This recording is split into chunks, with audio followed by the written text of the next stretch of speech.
Just as a small question to the audience. Who has never used Mplus? And everyone should raise his or her hand right now, because this is an introduction in SEM.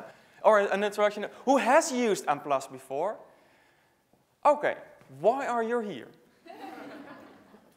No, I'm just joking, because I know that many of you already started to use Mplus, but they want to know more about the details.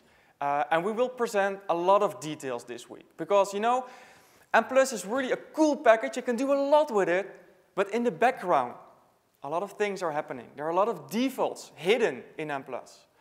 And I will mention it many times, but never trust Mplus.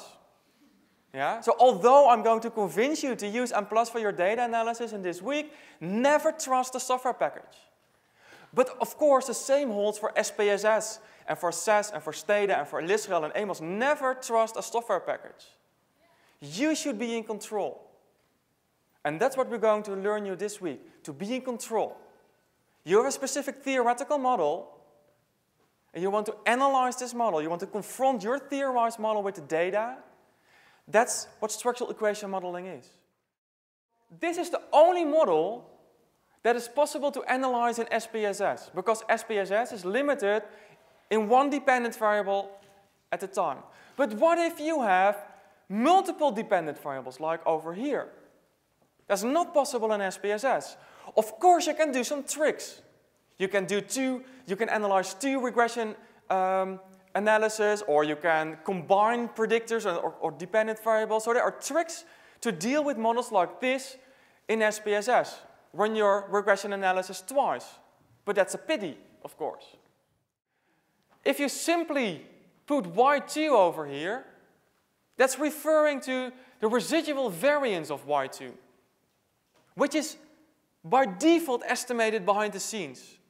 So this is the syntax you need. This is what Mplus is doing in the background.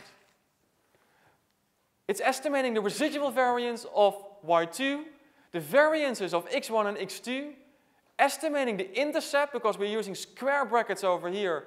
It's referring to the intercept, and it's referring to the means for x1 and x2 over here. So this is the syntax you enter in Mplus. This is what Mplus is doing behind the scenes. I can also use an asterisk over here. And remember, the asterisk is used for two different things. Releasing constraints, but there is no constraint on this correlation, so that's not a reason. Providing starting values was the second. So I'm providing a starting value of 0 over here. Sometimes, especially if you have a very complicated model, it takes forever before Mplus converges. In that case, it might help to provide some starting values to help Mplus a bit. Maybe the correlation is close to 0, so Mplus, start there. For such a simple model, it's nonsense to do that. But sometimes your model has to run for a couple of days, and by providing starting values, you reduce computational time to a couple of hours. Then it becomes interesting.